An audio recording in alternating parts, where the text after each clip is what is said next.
Hello, and welcome to another episode of The Dark Dive, the podcast that delves into the depths of the dark web. My name is Aidan Murphy, and I'm your host as each month we look at a different aspect of the dark web. Or, in the case of this episode, something that is dark web adjacent. Because in the next 45 minutes or so, we're going to be taking a forensic look at encrypted communication applications.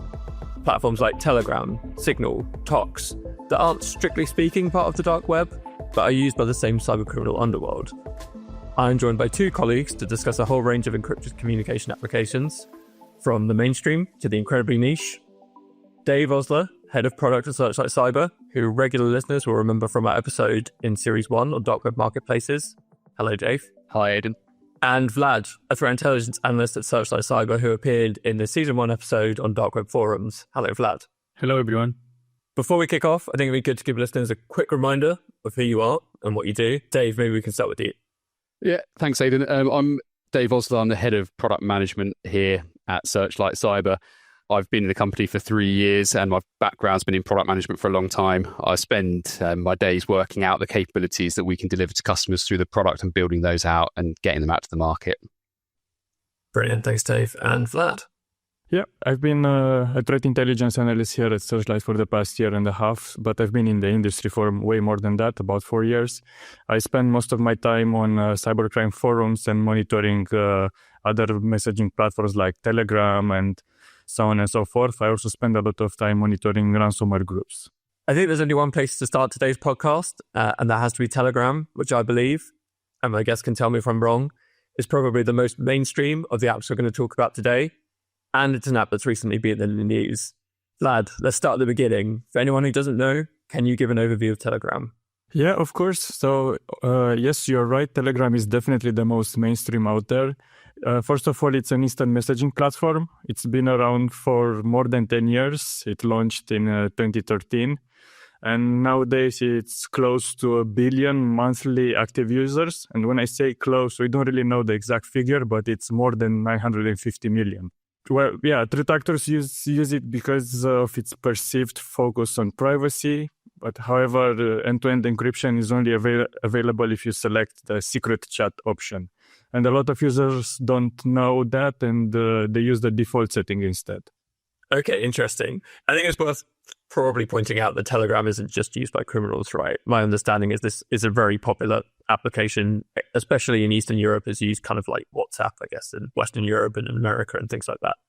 Yes, you're absolutely right. Telegram is actually very popular in Russia, Ukraine, and other Eastern European countries. It was developed by two co-founders that were previously the CEOs of VK. VK is known as the Facebook of Russia, basically. So you can imagine that they had a heavy focus on the Eastern European side of the world, but it's been picked up way more in other parts of the world as well in the last few years.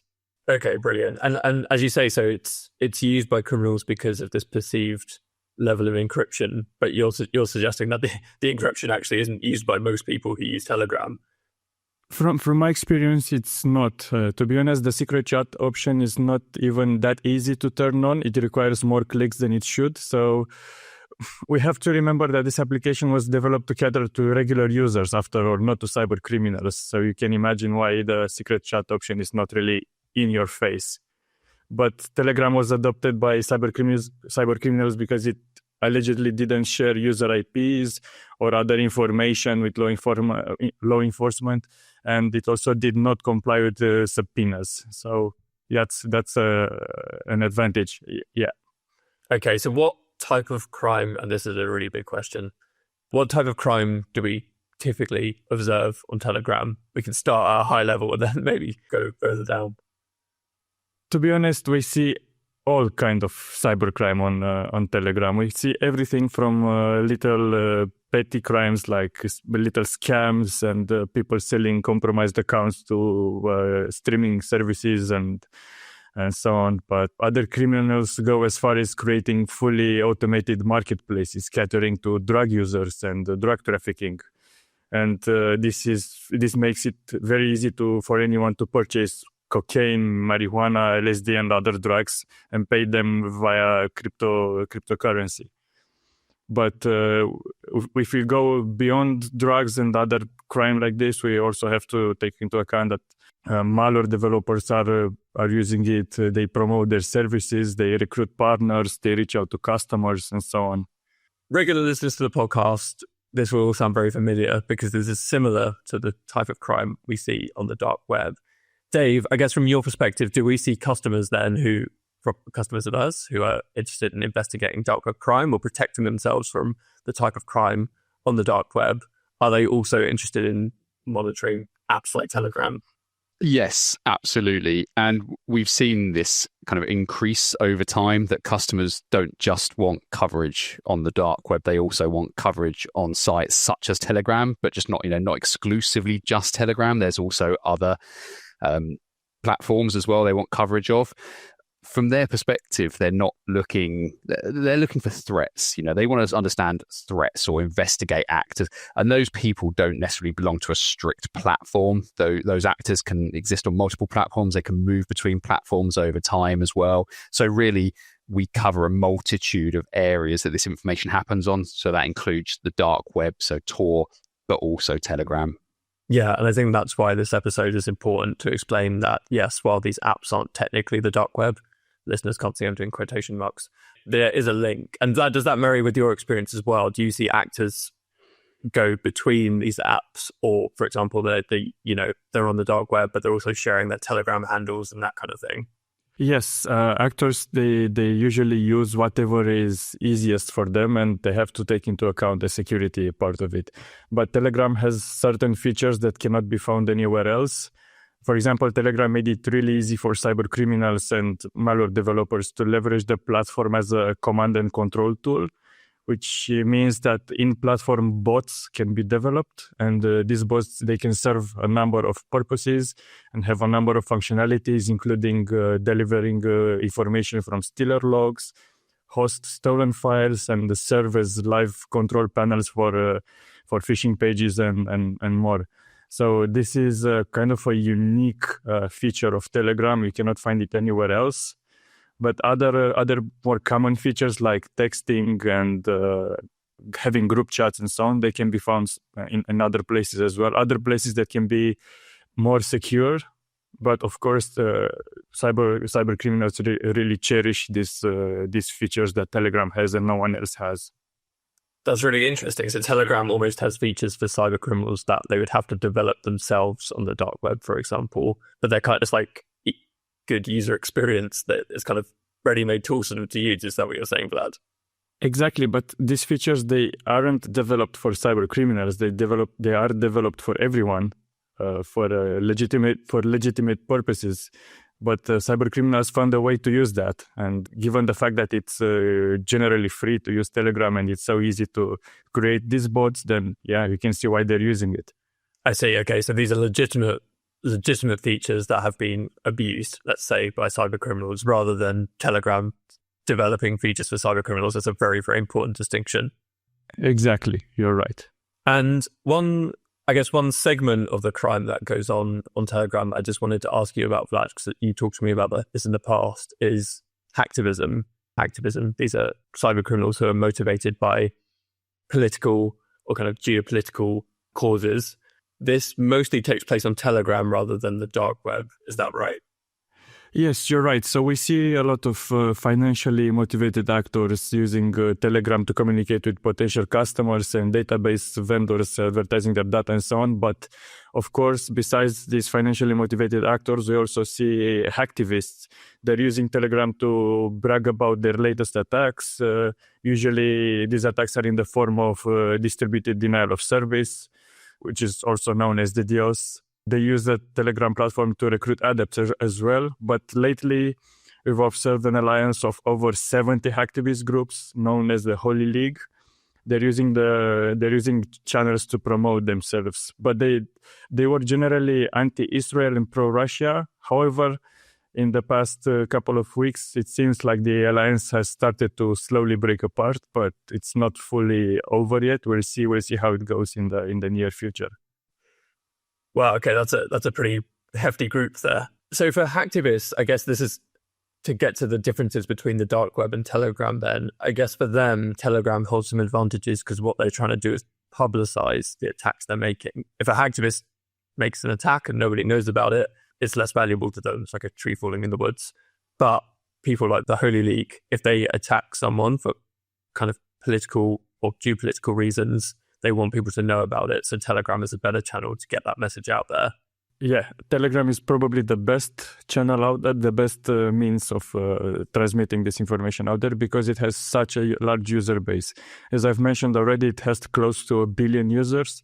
And a lot of those are regular users. They're not really cyber criminals, but they end up in these groups. They end up seeing all this information, which means that the hacktivist advertising this has a large success, a success that they wouldn't have anywhere else, because other platforms like Facebook, for example, they tend to ban this kind of activity, while on Telegram it's literally free for all. You can do whatever you like up to a certain point, but hacktivism is usually accepted.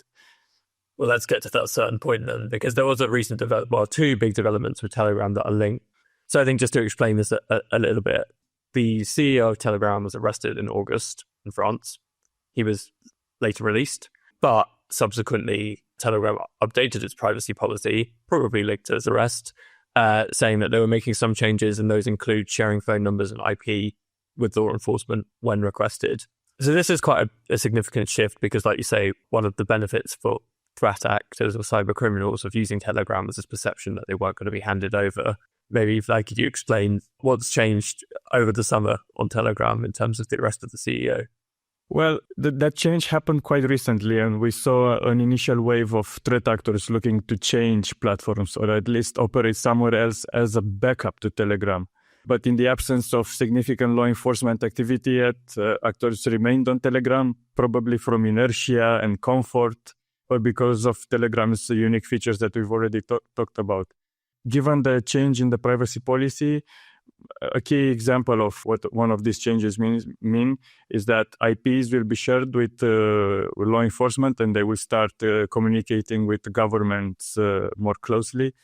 But so far, we haven't seen any real life examples of this happening. So I understand why the threat actors are not really moving in mass from Telegram, but some of them have started preparing alternative platforms to move in case they really need to do it in the future. My understanding is that another change was that the search function was going to be altered to make more problematic content more difficult to find. But from what you're saying, Vlad, at the moment, so these changes have been kind of voiced, but we haven't seen any kind of major changes on the platform, so to speak. Exactly. Apart from the search function being changed a bit, yes, we already saw that happening. However, it makes searching within Telegram more difficult. You can't really find, for example, the ransomware groups channels anymore if you search for them. However, threat actors are using the forums to just share the link to it, to share the link to the channel, share the link to groups directly.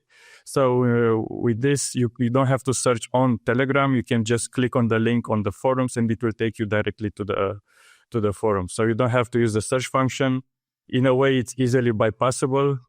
And as you can see, threat actors already found a way to bypass it. So it really didn't change much.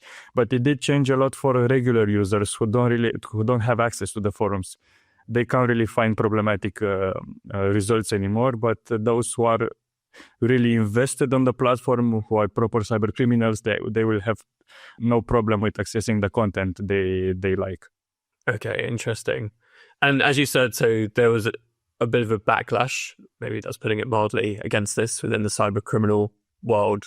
And you mentioned, so again, there hasn't really been many examples of arrests or anything so far, so maybe that actual impact has been delayed. But what are the alternatives out there, I guess, if we did see a migration away from Telegram, if we did start to see some law enforcement action against particular individuals, and it was definitely linked to the Telegram changes in privacy, where else could these people go?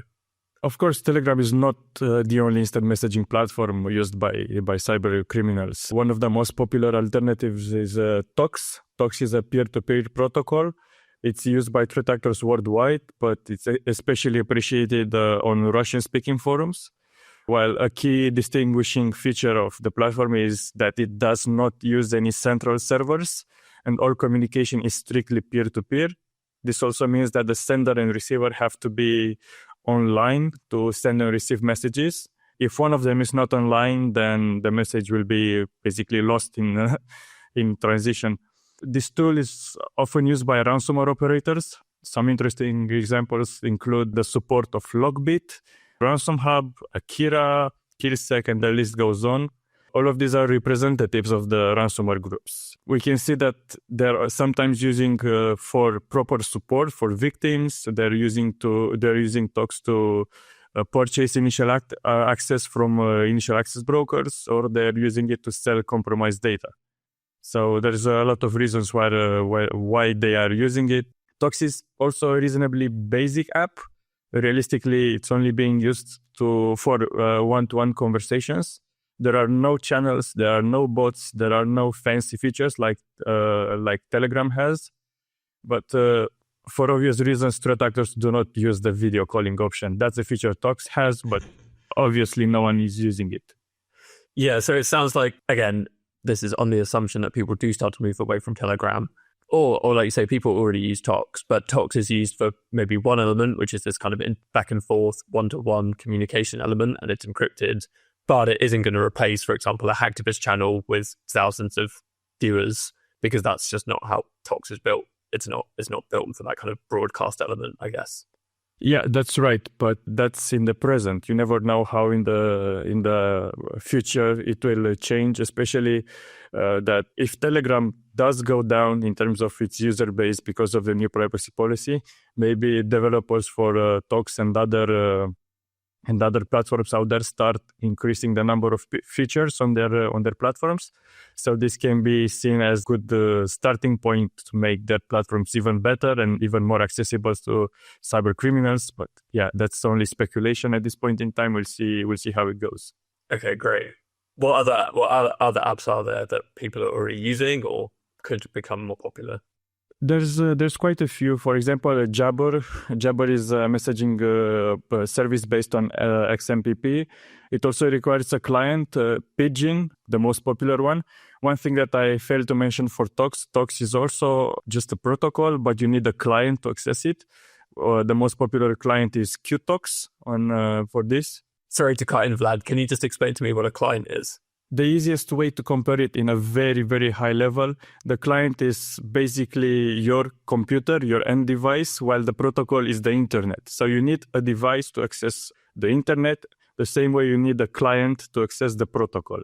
And I'm sure that purists are not going to be 100% accepting my comment, but it's a really easy way to explain this for those who are not very versed in protocols and clients. That's helpful for me. I can understand it at that level. Sorry, continue. So you were saying to use Jabber and to use Tox, you need a certain client. Yeah, exactly. Jabber used to be way more popular in the past before Tox and Telegram, but its user base has since declined gradually. We also have to mention that a cryptographic protocol is often used and sometimes enforced by some threat actors when communicating with others. It's known as off-the-record, OTR.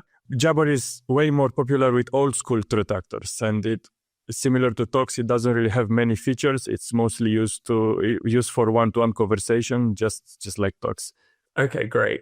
I think when you initially talked to me about the changes in privacy going on Telegram, you mentioned that some threat actors were talking about transitioning to Signal, which is a name I've heard. I think it's a slightly more mainstream app. Is that right? Yeah, in terms of how mainstream it is, it's easily comparable to Telegram. It's an instant messaging platform that we can all download on our phones. It works right away. You just need a valid phone number to register your account, but then you can create a username that you can share with everyone. So it's very easy to use, but so far, I think because of the requirement for a valid phone number, it hasn't been picked up by many threat actors. However, we saw a number of hacktivist groups trying to move their communication from Telegram to Signal. But apart from that, we don't really see that many threat actors using it. There are other alternatives that are more popular than Signal. For example, Session. Yet another alternative, but this one is fairly new. It was launched in 2020, and it claims to employ a blockchain-based decentralized network for transmission. It uses a 66-digit number as an ID, so there's no usernames, there's no phone numbers involved. Well, we saw that it was particularly popular on English-speaking forums, such as British forums and Cracked. It's mostly used as a backup for Telegram rather than a replacement. But many actors shared both their Telegram and session IDs as contact information. Okay, interesting. I think that's a really good overview of the landscape. Before I just move on to Dave to talk about some slightly different apps, I'm going to ask you to do something that I know our intelligence analysts hate to do, Vlad, which is to give me your prediction. Do you think Telegram will remain the go-to, or do you think we'll start to see people migrating? I think that as long as Telegram doesn't get involved really closely with law enforcement and government institutions, and it will just use that privacy policy as a way to keep both parties happy, and we won't see any actual proper enforcement. We won't see a large exodus from Telegram because it's such a well-built platform. But if we do, the only one that I can think of that will become really popular is Tox. But as I said, it's missing so many features that Telegram has. You never know. And if Tox becomes more popular, maybe it will make developers implement more features. Or maybe there's going to be a completely new platform coming out if Telegram really goes down. But only time will tell. Brilliant. Thanks, Vlad. That's great. So, Dave, if we have Telegram on one end of the spectrum, which is pretty mainstream, very accessible, free to use, anybody can download it. On the other end of the spectrum, we have a different kind of app, I guess. And EncroChat is one really good example of this that I just wanted to kind of pick your brains on. So could you maybe describe for the listeners what EncroChat is or was, as it no longer exists? Yeah, absolutely. So compared to the apps that Vlad's just been discussing, EncroChat was actually a physical phone with custom software installed rather than an application that could be installed on any phone. For the case of EncroChat, these are actually called carbon units, and they were seen as early as 2016. These carbon units had that custom software installed, but for various different use cases. So there was actually EncroChat, EncroTalk, and EncroNotes as well, all for different purposes. So they were generally modified Android devices, with some models based on the BQ Aquaris X2 phone. Others were based on, more common devices such as Samsung and sometimes on Blackberries as well. And these really differed because you had the physical phone and therefore you're able to actually boot them into two different modes. So when only the power button was pressed to turn the handset on, they booted into a dummy Android home screen. But when the handset was switched on by pressing the power button together with the volume button, the phone actually booted to a secret encrypted partition, which then facilitated that communication via EncroChat's servers, which were hosted in France. So some people might know this story, but I really did just want to cover it because I think it's just fascinating. It's like a crime thriller or something. So we've already got a device that there's a special way to access it, and it links to this, like you say, this encrypted chat. What type of crime took place on the EncroChat? Should we call it the EncroChat network or EncroChat devices? I think you can kind of use it interchangeably because obviously the devices were used within that EncroChat network. So these were used for a wide variety of organised crime. And just to give it some context, these phones were very expensive as well. They're not like free to download apps like Telegram is. The device itself would cost around $300, with the software costing around £1,500, and these are often subscriptions as well. So if you wanted this capability, you were going to have to pay a lot of money for it. So you really needed, it was attracting those people who had money to spend on something that would protect them. It's funny you said that was quite expensive, because my first reaction to that was like, oh, this is pretty cheap. I mean, an iPhone is pretty expensive. I think compared to the types of crime they were doing, it was a relatively cheap service. Not that I'm advertising it. I know what you mean, but because it's that subscription model, you keep paying for that, and you're not really getting, a phone as most people would class it as a phone. It was so locked down that really all you could do was do a very simple communication on it. You couldn't do the wide plethora of things that we tend to do on our own, personal phones. Yeah, I think you might have sorry, you might have already said this, but yeah, just to recap for listeners. So they physically removed the GPS, camera, and microphone functionality, for example. Like it was really kind of just a shell by the end of it with this. Yeah, exactly. And that's part of it, removing these things, it keeps it simple and it just ensures that privacy for that person they're not concerned, is part of their phone going to be hacked by an organization? Is there vulnerabilities in any of the software they've got running? The less you've got running on that device, the more secure it is. Yeah. Sorry, I sidetracked her. So what crime took place on EncroChat? In the case of EncroChat, the French police actually estimated that 90% of the users were engaged with criminal activity. So it really was a high amount. After the police infiltrated the network, Dutch police arrested more than 100 suspects and seized more than 8 tons of cocaine, 1.2 tons of crystal meth. They seized guns, luxury cars, and drug labs as well.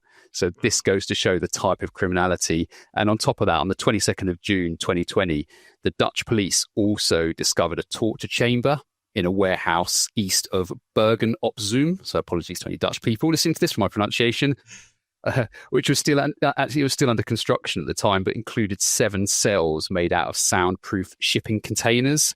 So, the people that were on these networks and being investigated were really hardcore criminals. And in the UK, we actually, an operation called Opvenetic was set up as a national response by the National Crime Agency. They believe that in EncroChat, there's over 10,000 users in the UK alone. So lots of people. And in the UK, there are over 700 people arrested, 2 tons of drugs seized, estimated to be worth over 100 million. There's 54 million in cash alone, as well as weapons, including submachine guns, hand grenades. There was a factory in Rochester in Kent, which had 28 million tablets of etizolam, which is a sedative as well. So this really just goes to show the sort of people that were operating on this network. Yeah, so this could be maybe even more hardcore than Telegram. So the latest numbers I could find of the whole kind of operation. So these are still relatively old. These are from June 2023 from Europol and Eurojust published these together. This had, I'm just going to run through some of these. I know we're throwing a lot of numbers at the listeners, but I do think the scale of this is quite incredible. 6.5 thousand arrests, 990 million euros seized or frozen, 30.5 million pills, 103.5 tons of cocaine, 163.4 tons of cannabis, 3.3 tons of heroin, 971 vehicles, 271 estates or homes seized, 923 weapons, and 83 boats and 40 planes, which I think is a nice little detail as well. So, and that was so over a year ago. And even when I was looking this up today, there was an arrest last week in Lewisham linked to EncroChat. So these arrests are still going on, which is quite incredible. So we should get this. We should get to this part of the story. Obviously, the reason we know these figures is because something happened to EncroChat. Dave, maybe could you give a little bit of a summary of what went down? Yeah, absolutely. So the EncroChat devices themselves were really first discovered by French police as early as 2017, as they were conducting operations against these organised crime groups.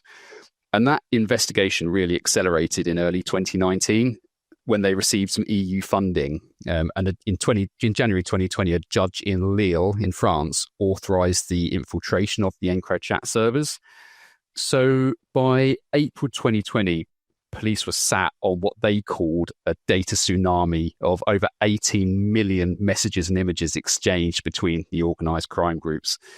Intelligence and technical collaboration between the NCA and the National Gendarmerie, the Dutch police, culminated in gaining access to these messages after the National Gendarmerie put what they called a technical tool on EncroChat servers in France. So they kept it slightly vague. But this malware allowed them to basically read the messages before they were sent, record the lock screen passwords. They estimated that around 50% of the devices in Europe were affected by June 2022. One of the key challenges for this operation was really prioritizing the response to that large amount of information as well. So if you think about the collection of all that data, you think that's great evidence. We can like take this into files, we can split it up, we can take our time to really target these actors.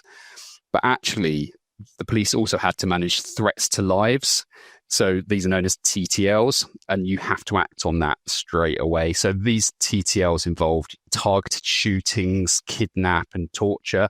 And these were apparently a daily occurrence in the early stages of the covert phase. They dealt with over 200 of these, meaning that they couldn't just sit back on this data and process it in slow time and build up these warrants and intel and then make the arrest when they were ready. Their hand was forced to act on some of this information much earlier. Yeah, it's a really interesting insight, isn't it, into how these massive law enforcement operations work. And I mean, credit to Europol. I think we can all agree this is quite an incredible operation. But like you say, that the amount of data they were then had then gathered, and how do you sort through that and work through kind of the highest priority crimes, and like you say, people whose lives were currently at risk. That torture room thing, I think I've seen pictures of that. It's very terrifying, and I think does paint a picture for people. So yeah, a kind of very kind of complex law enforcement operation. There's a really good, I would recommend people look at the Vice coverage of this, because I think they were one of the main publications who kind of were covering EncroChat at the time, a journalist called Joseph Cox. I would recommend reading that. But there is also a very, very interesting telling of how EncroChat discovered that the police had infiltrated the phones, and they sent out this panic message trying to get everybody to get rid of their phones. At the same time, is really worth having a read as well. That's an example, and as you said, Dave, it's from a little while ago now. So that was, I mean, the dismantling started in 2020. Like I said, I mean, they were still publishing statistics on it last year, and there still seem to be arrests being made today, probably working through the backlog that Dave mentioned of high priority crimes to ones that they can now deal with. But there have been even more recent examples, and I think it's worth saying, just as Vlad laid out, there are lots of different alternatives to Telegram out there. It's the same for these more, should we call them, high-end encrypted applications or phones. So a more recent example, again, we know about this from Europol, is the Ghost platform. Maybe Dave, could you just explain Ghost and that case?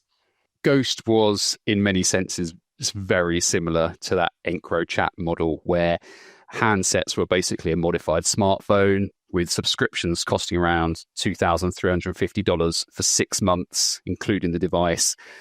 I've seen what's called ghost phone accounts on Instagram going back as far as 2015. So what seems to have been around a long time. And the earliest trace I found of it on Tor was actually an actor named Devil on the Dread forum offering access. And that was back in July 2020.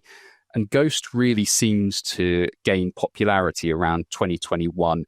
And that's when it really started reaching a size to come to the attention of law enforcement.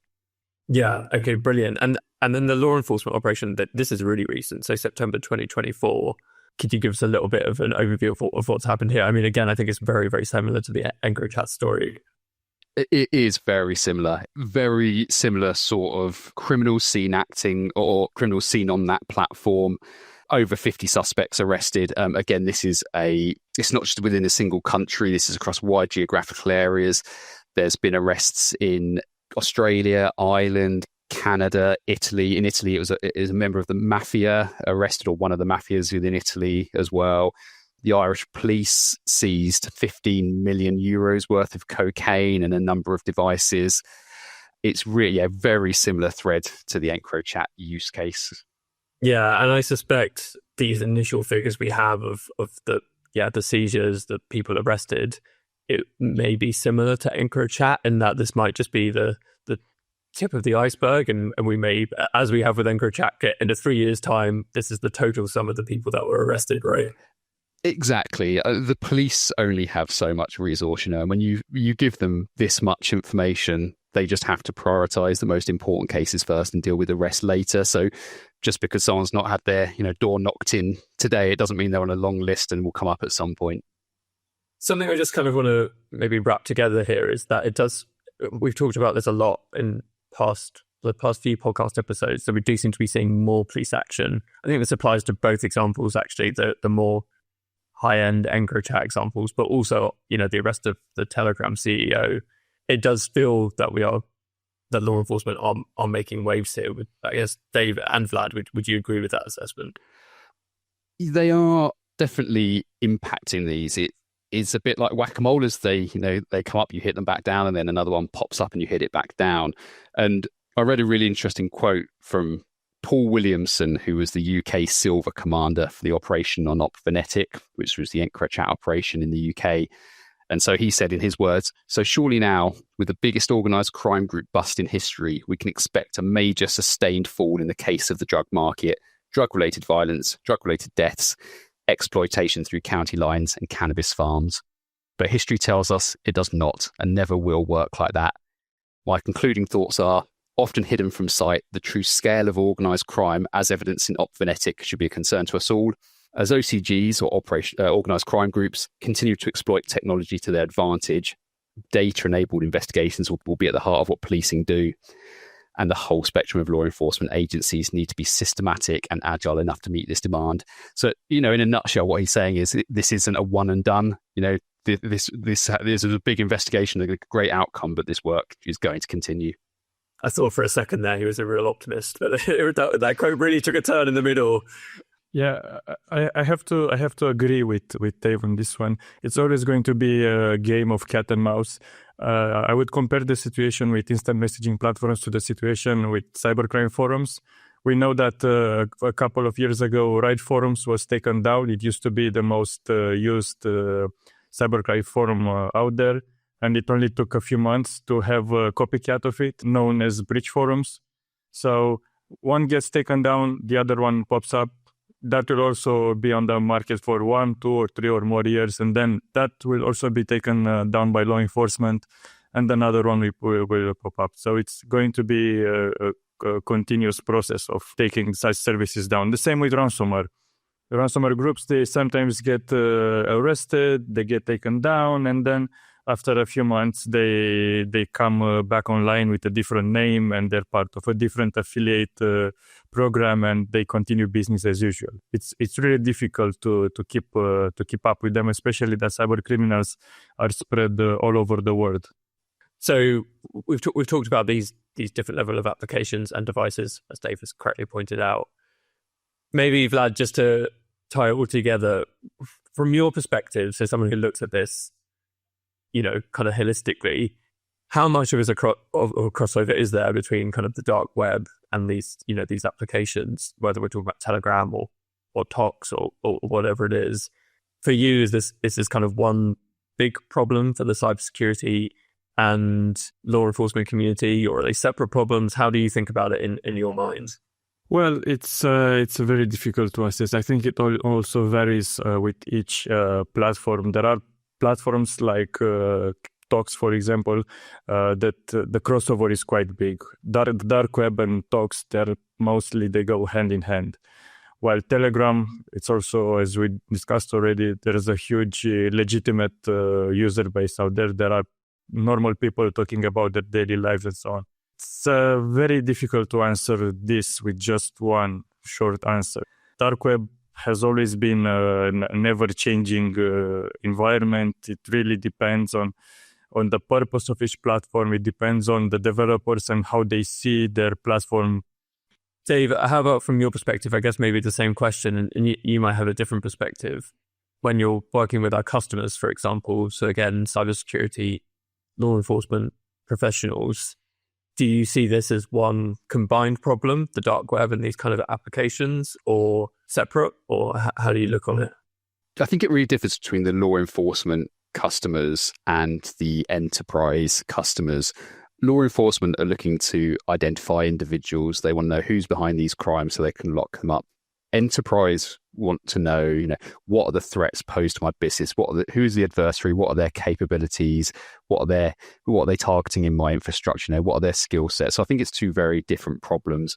So for enterprise, you need to be able to see this information as much as possible to make those assessments and understand that. For law enforcement, it's that next level of having to break through that encryption where it is in place and understand who's operating behind these devices so that those arrests can actually be made. So, it's two very different problems for our enterprise versus law enforcement customers.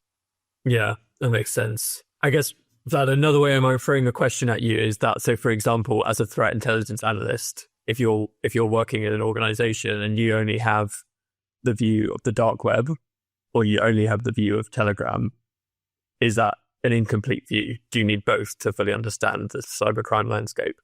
Yes, you need both, but it really depends on your attack surface. For some institutions, for some enterprises out there, the cybercrime forum environment should be enough for you to get a good idea of who's targeting you and how. While for others, Telegram is really necessary. And as an example, I would say for banks, for example, banks really need both of them because a lot of threat actors are selling compromised user accounts on Telegram. There are other initial access brokers who are selling access to their to banks on the forums. So obviously you need both. For other smaller companies, for, I don't know, let's say a manufacturing company that doesn't really have a user base, they just have their network that can be attacked, then monitoring cybercrime on forums only should be sufficient to keep themselves secure. Okay, brilliant. So it really depends on what kind of cybercrime you're worried about and the profile of your own organization to assess which sources that you need to be monitoring. Exactly. Brilliant. Well, thank you both. I think that's a good note to draw a line under this episode of The Dark Dive. A big thank you to Dave and Vlad for joining me.